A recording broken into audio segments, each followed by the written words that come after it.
Assalamualaikum warahmatullahi wabarakatuh. Perkenalkan, nama saya Safiul Azrul Aziz dari kelas karyawan jurusan DKV. Oke, saya akan menjelaskan pengertian fundalisme Islam. Langsung saja kita bahas. Yang pertama, pengertian dan makna istilah fundalisme Islam. Istilah fundalisme muncul pertama kali di kalangan agama Kristen Amerika Serikat. Merupakan istilah Inggris kuno kalangan Protestan yang secara khusus diterapkan kepada orang-orang yang berpandangan bahwa Alkitab harus diterima dan ditafsirkan secara harfiah.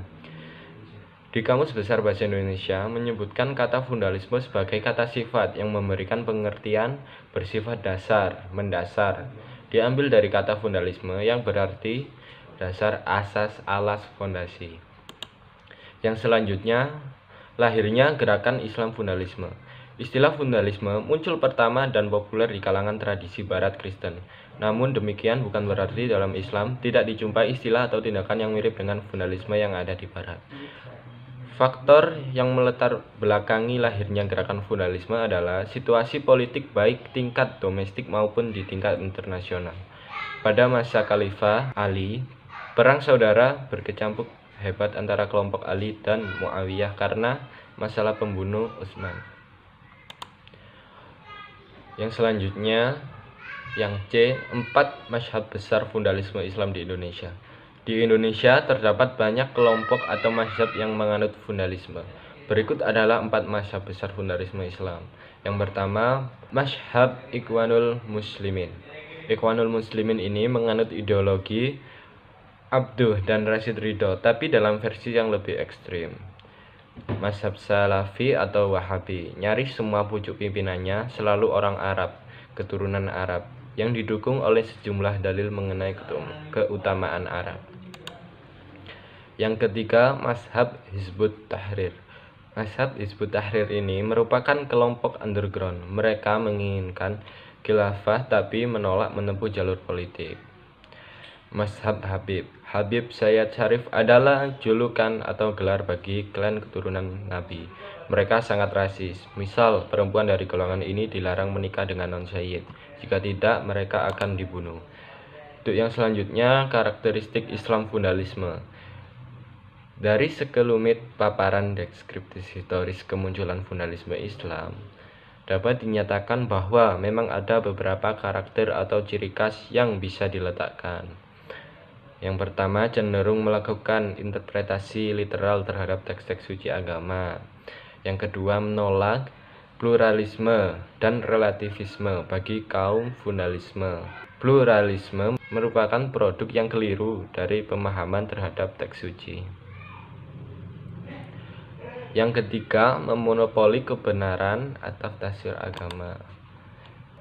Dan yang keempat, gerakan fundalisme selalu dapat dihubungkan dengan fanatisme, eksklusivisme, intoleran, radikalisme, dan militanisme. Gerakan fundalisme selalu dapat dihubungkan dengan fanatisme, eksklusivisme, intoleran, radikalisme, dan militanisme. Mempunyai prinsip interpretasi ajaran agama yang berbeda atau berseberangan dengan tradisi yang berlaku. Lazimnya, kelompok ini memiliki perilaku yang eksklusif, tertutup, dan mencurigai kelompok lain. Berkat keyakinan akan kebenaran pemahamannya tentang ajaran agama, kelompok fundalisme selalu aktif menyebarkan pahamnya agresif dalam merekrut pengikut baru dan sebagainya. Yang selanjutnya, yang E, fundalisme Islam di Indonesia.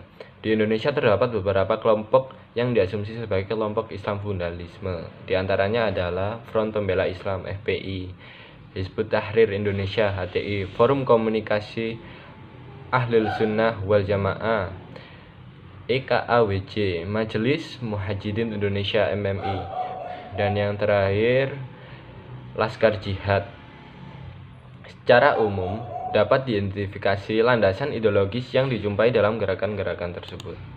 Yang pertama, konsep din wa daulah, agama dan negara. Yang kedua, kembali pada Al-Quran dan Sunnah. Yang ketiga, puritanisme dan keadilan sosial. Yang keempat, berpegang teguh pada kedaulatan syariat Islam. Yang kelima, menempatkan jihad sebagai instrumen gerakan.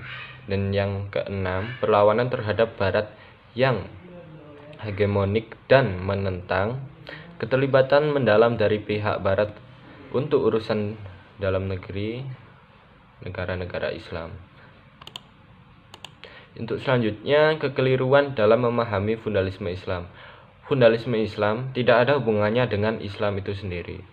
Fundamentalisme Islam adalah fenomena baru yang muncul di abad 19 atau 18. Fundamentalisme hanyalah semacam reaksi terhadap tatanan kehidupan yang lebih global saat itu. Makna fundamentalisme Islam bukan berarti seorang sebagai teroris anti Amerika Serikat, tetapi Muslim yang bersedia melaksanakan nilai-nilai terkandung dalam Al-Quran dan Sunnah Nabi secara konsisten. Oke, terima kasih. Sekian dari presentasi saya. Jika ada pertanyaan, silahkan bertanya di kolom komentar. Assalamualaikum warahmatullahi wabarakatuh.